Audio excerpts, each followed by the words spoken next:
So here is the question. No coaching, kids. Baka alam nyo yung sagot.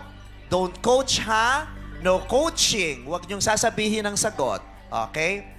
So, Kendall. Kendall?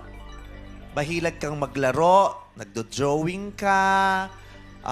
Anong laruan mo sa bahay? Barbies. Barbies! Mahilig ka sa dolls. Tamang-tama. Parang swerte ka ngayong araw na ito. Kasi ang katanungan ko ay may kinalaman sa doll. Okay? So, listen very carefully, Kendall. Kendall, sa akin ka lang titingin, okay? Okay? So, Kendall.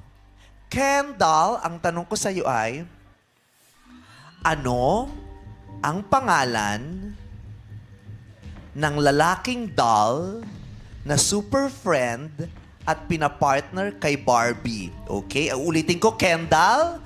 Kendall, ano ang pangalan ng doll o lalaking doll na super friend at pinapartner kay Barbie? Pag nasagot mo ng tama, 100,000 pesos. Okay?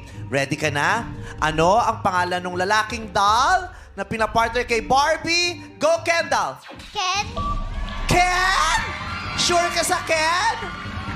Si Ken pa yung doll na pinapartner at super friend ni Barbie? Sabi ni Kendall, ang pangalan daw ng doll ay si Ken. Ken is correct!